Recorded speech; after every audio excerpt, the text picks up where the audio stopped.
이곳 땅도 불과 몇 년 전만에는 17만 원이었는데 150만 원 정도까지 올랐으니까 상당히 많이 올랐죠. 토지 투자라면 대박이 난다는 말이 괜히 나오는 말이 아닙니다. 자, 이런 땅을 갖고 있으면 좋았겠죠. 그런데 여러분들은 없으시죠? 그럼 어떻게 하면 이런 땅을 살 수 있을까요?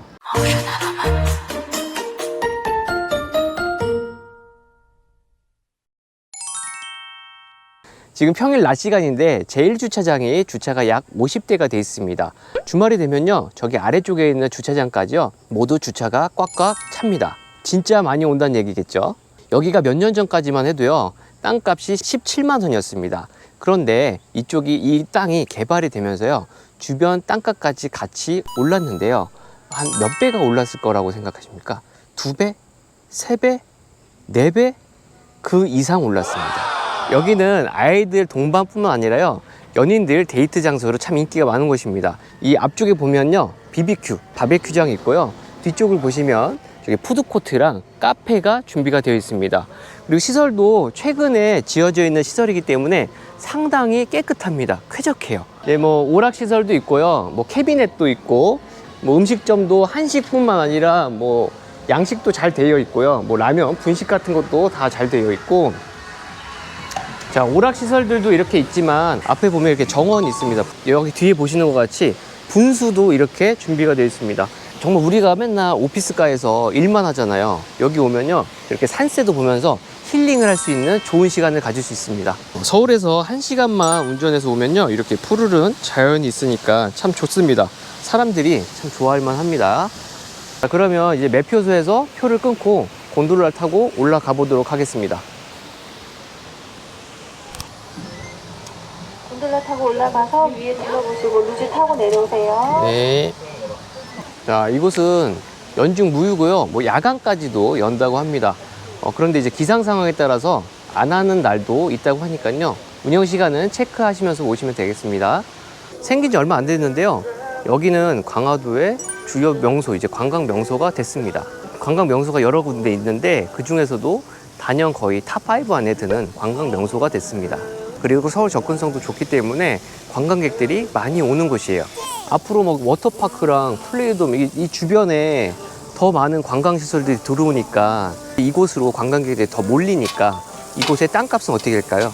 더 많이 오르겠죠? 여기 주말에 손님 많이 오나요? 예, 주말에 많이 와요. 아, 손님 많아요? 3, 4천 명씩. 아, 주말에 3, 4천 명씩 와요? 예. 진짜 어마어마하게 오는구나.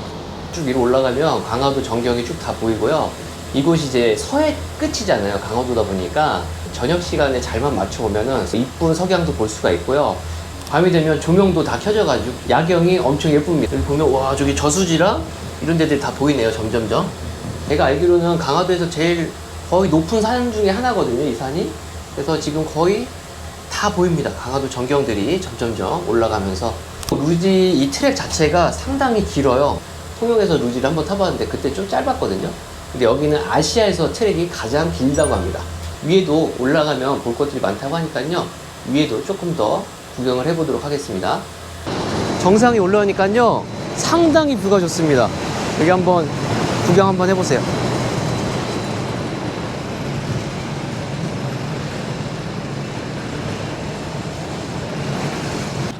와, 좋다. 잘 해놨어. 아무것도 아니었던 산이 개발을 통해서 이렇게 부가가치를 크게 낼 수 있다는 게 정말로 놀랍습니다. 곤돌라를 타고 올라오니까요, 이렇게 강화도가 한눈에 쫙 보입니다. 얼마나 좋습니까? 시원하고 기분까지 막 프레시해지고 정말 기분이 좋은데요, 불과 여기가 개발되기 전에는 17만 원짜리 땅이었습니다. 그런데 개발 이후에 이렇게 유동 인구가 많이 생기면서요, 저기 아래쪽에 보이는 이 루지장을 들어오는 진입로에 2차선 도로를 물고 있는 땅들은요, 지금 약 130에서 150만 원 정도를 하고 있습니다. 그러면 약 10배 정도 오른 거죠. 상당히 많이 오른 거죠. 그런데도 불구하고 지금도 더 가능성이 있습니다. 이거 사람 진짜 많다. 평일인데. 오, 코스가 2개야. 막 부딪히고. 평일인데도 불구하고요, 사람들이 이렇게 많습니다. 주말에는 3,000에서 4,000명 정도가 일평균 방문을 한다고 하는데요, 앞으로 이쪽에 관광시설인 워터파크, 짚라인 등이 더 들어올 예정입니다. 그러면 관광객들이 더 많이 몰리겠죠. 그러면 땅값은 더 많이 오르겠죠. 내 땅 앞에 사람들이 지나가면 땅값이 오른다고 얘기 드렸잖아요. 그렇기 때문에 이쪽에 있는 토지를 갖고 있는 주인분들은요, 땅을 팔려고 하질 않습니다. 그래서 살 수가 없어요. 매매로 살 수가 없는 겁니다. 그러면 어떻게 살 수 있는 방법이 있을까요? 경매는 채권 채무 관계 때문에 어쩔 수 없이 나오는 겁니다. 팔고 싶지 않아도 채무 관계 때문에 나오기 때문에 그런 물건들은 우리가 경매로는 살 수가 있다는 겁니다. 즉 매매로 살 수 없는 물건을요, 경매를 통해서 살 수 있다는 얘기예요. 이곳 땅도 불과 몇 년 전만에는 17만 원이었는데 이제 150만 원 정도까지 올랐으니까 상당히 많이 올랐죠. 그래서 토지 투자라면 대박이 난다는 말이 괜히 나오는 말이 아닙니다. 자, 이런 땅을 갖고 있으면 좋았겠죠. 그런데 여러분들은 없으시죠.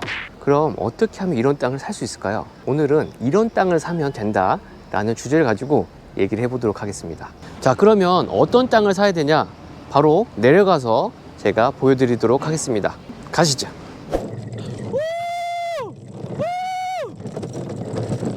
지금 타고 내려왔는데요. 너무 재밌습니다. 지금까지는 저희가 이제 루지장을 이용하면서 소비자 입장에서 좀 즐겼다면 이제는 생산자 입장에서 토지를 보러 가보도록 하겠습니다.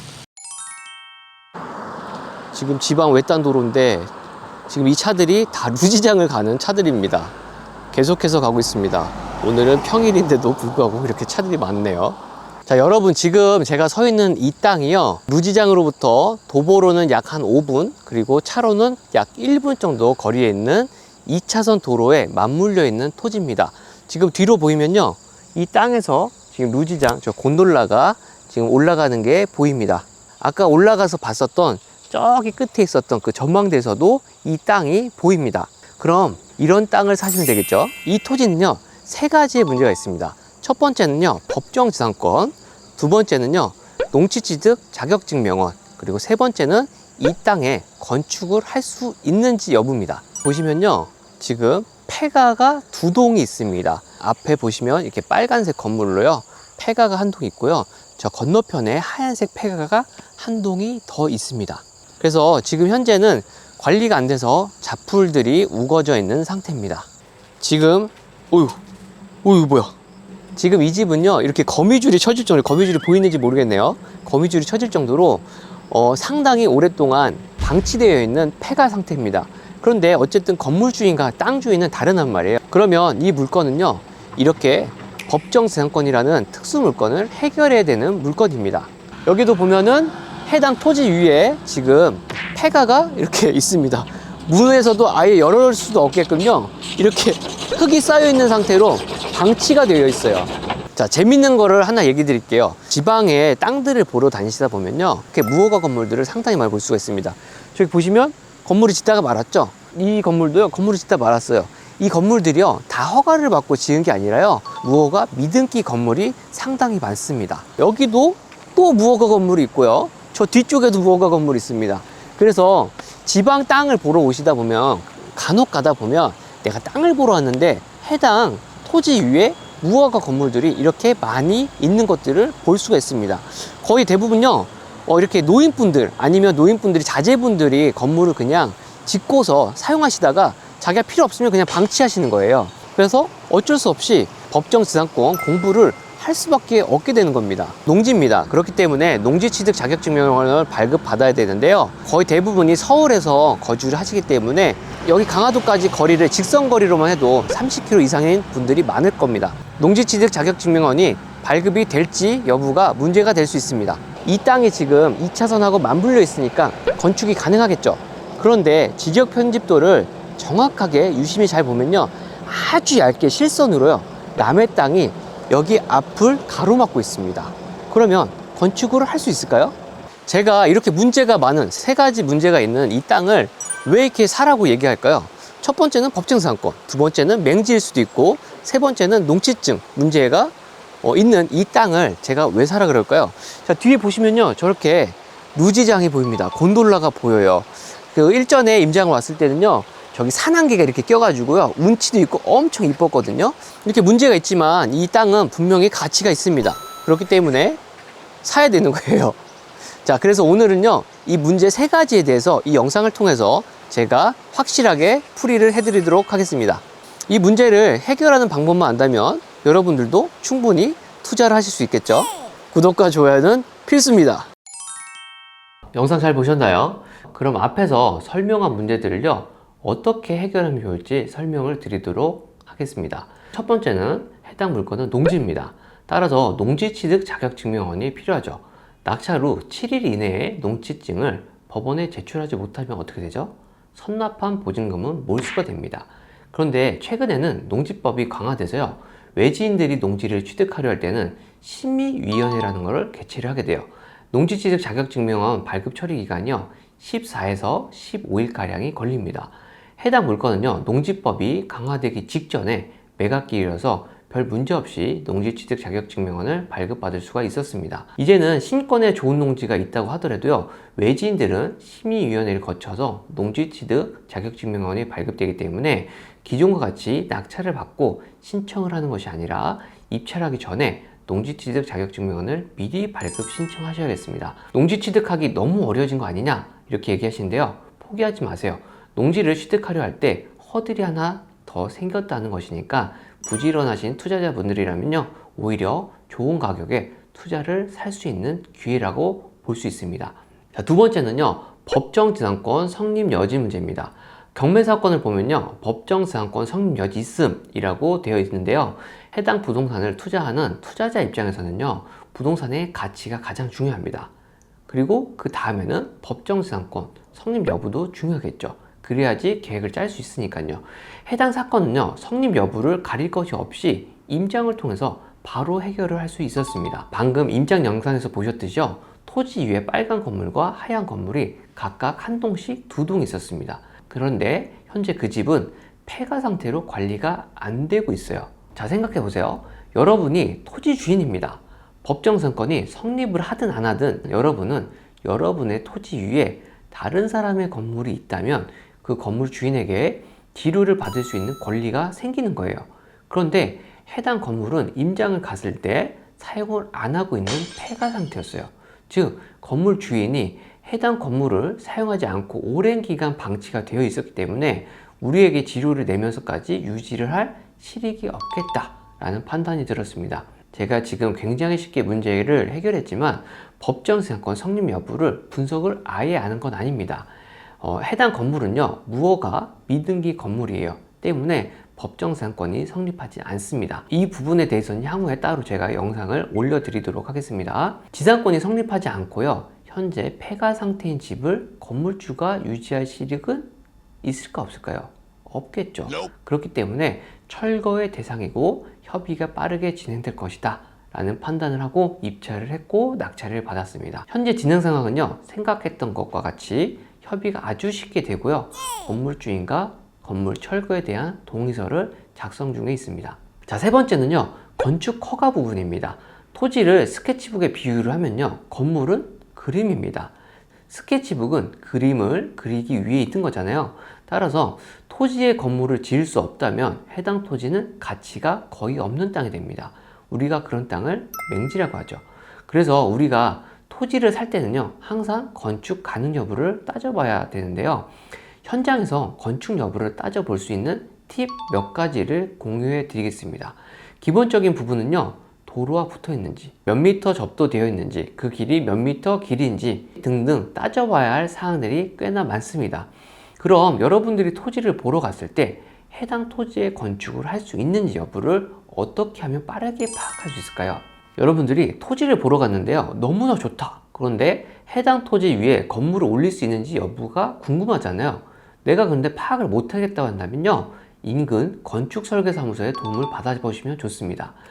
설계사무실에 전화를 걸어서요, 해당 지번을 알려주시고 해당 토지를 매입 전이다, 매입 전에 건축을 할 수 있는지, 용도는 어떤 것으로 지으려 하는데 가능한지 여부를 간략하게 이야기해 주시면 됩니다. 그러면 설계사무소에서요, 빠르게 피드백을 해주세요.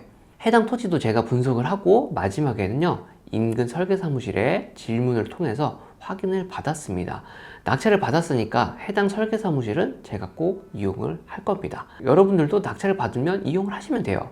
제가 이 방법을 사용하는 이유는요, 지자체마다 조례가 조금씩 다르고 적용 여부도 다릅니다. 그렇기 때문에 해당 지역에서 설계를 하시는 분께 맡기는 게 가장 빠르고 정확해요. 특히 강화도는 토지 이용 계획서를 보시면 거의 대부분이 문화재 보호법이 적용이 되고 있습니다.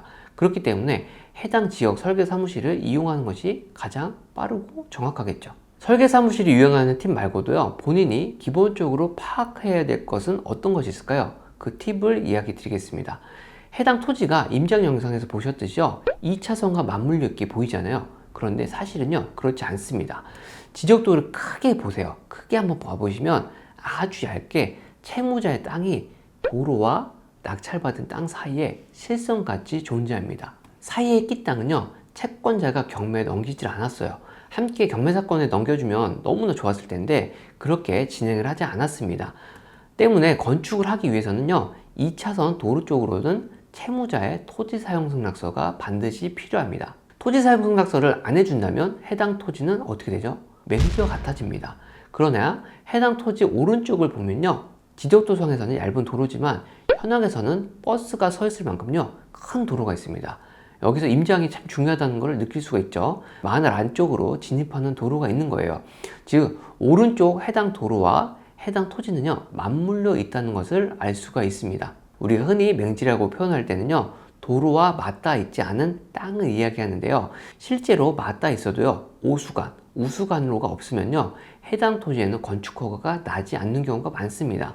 그러면 그런 경우에는 토지가 맹지가 되는 거예요. 그래서 도로를 따라서 집 수정이 있는지를 확인하면 좋고요. 뿐만 아니라 이번에 낙찰받은 땅은 골목 안쪽에 신축 단독주택이 있는 것을 확인했습니다. 해당 도로를 이용해서 건축행위가 가능하다라는 결론을 이끌어낼 수가 있는 거죠. 자, 이렇게 이 토지에 있는 문제를 해결하는 방법을 알려드렸고, 이 땅은요, 저희 수강생분이 학원에 등록한 지 36일 만에 인생 첫 입찰에서 첫 낙찰을 받은 물건입니다. 법정선건 수업 시간에 추천 물건으로 다뤄드렸던 물건인데, 공부를 시작한 지 얼마 되지 않으셨는데도 불구하고 이 땅이 너무 좋다는 것을 확신을 하셨어요. 그래서 도전하셨고 성공적인 투자로 이어졌습니다. 지금만 해도 충분히 좋은 상황인데, 강화 루지에는요, 추후에 워터파크도 생기고요, 썰매장, 카페, 숙박시설 등 더 많은 어드벤처와 관광시설들이 들어올 예정이라고 합니다. 좀 더 시간이 지나면 정말 좋은 수익을 낼 수 있을 것 같습니다. 해당 사건은 4개의 물건이 나왔는데요, 그 중에서 우리는 3번과 4번에 집중해서 입찰을 했고요, 3번만 낙찰을 받았습니다. 원래 계획대로라고 하면요, 4번을 꼭 낙찰 받았었어야 됐어요. 4번을 낙찰 받으면 투자 수익이 극대화가 되기 때문에 꼭 받자고 계획을 했었습니다. 100% 대출이 가능했고요, 평당가도 낮출 수 있었기 때문인데요, 그 이유는 신권 100% 감정 상태에서 3번 물건을 낙찰을 받았습니다. 그리고 4번 물건은 맹지이기 때문에 아무도 100% 신권일 때 안 들어올 것이다 라는 확신을 했어요. 때문에 1회 유찰을 기다렸습니다. 4번 물건이 1회 유찰된 상태에서 받으면 3번 물건 소유자가 우리잖아요. 우리가 낙찰을 받았기 때문에 4번은 더 이상 맹지가 아니게 되죠. 즉 4번 물건은요, 감정 시점에서는 맹지예요. 그렇기 때문에 공시지가와 감정가 자체가 낮게 평가가 됩니다. 앞에 있는 3번 토지를 낙찰받은 우리가 4번 물건인 맹지까지 낙찰을 받아버리면 3번을 통해서 4번은 더 이상 맹지가 아니기 때문에 은행에서 대출을 약속했습니다. 얼마를 약속했냐면요, 100% 약속했습니다. 여러분도 해당 사례와 유사한 거래를 하게 될 때요, 활용하시면 맹지를 100% 대출 받아서 적은 자본으로 토지 투자를 하실 수 있게 되는 겁니다. 또한 4번 맹지인 토지를요, 낙찰 받은 후에 3번 토지와 평당가를 나누게 되면요, 매입가가 상당히 많이 떨어지는 효과까지 누릴 수 있습니다. 훨씬 시세보다 낮게 사는 효과를 누리는 거죠. 자, 해당 토지는요, 전인 농지로 사용 중인데 1차 신권일 때 1억 5,900만 원에 나왔던 물건을 2억 1,800만 원에 낙찰을 받았고요, 181평입니다. 평당가로 따지면 약 120만 원의 낙찰을 받았습니다. 주변 거래사를 보면요, 평당 거래 사례가 없습니다. 그리고 호가를 불렀는데도 불구하고 파는 땅들이 없었어요. 이곳 도로변을 따라서요, 현재 살 수 있는 매물이 없습니다. 최근 코로나 집합금지가 해제되면서요, 루지를 타기 위해서 오는 관광객들이 더 많이 오는 것을 감안할 때요, 토지주들이 팔 이유가 없을 겁니다. 즉 매매로는 살 수 없는 물건은요, 경매로는 살 수 있기 때문에 입찰을 했던 거고요. 관광지 도로변에 있는 땅은 잘 나오지 않기 때문에 이렇게 경매로밖에 살 수가 없었습니다. 여러분도 이렇게 투자하시면 좋겠죠. 오늘은 저희 수강생이요, 수강 36일 만에 낙찰받은 인천 강화도 대표 관광지인 루지 앞에 위치한 토지 투자한 물건을 소개해 드렸습니다. 어려워 보이지만요, 하나하나 차근차근 해결해 나가시면 여러분도 충분히 하실 수가 있습니다. 영상이 도움이 되셨다면요, 구독과 좋아요, 댓글, 알림 설정까지 부탁드리겠습니다. 집가사랑 경매학원과 함께 성공 투자를 하고 싶으신 분들은요, 문을 두드려 주시기 바랍니다. 오늘도 여러분의 성공 투자를 응원하는 집가사랑 경매학원이었습니다. 감사합니다.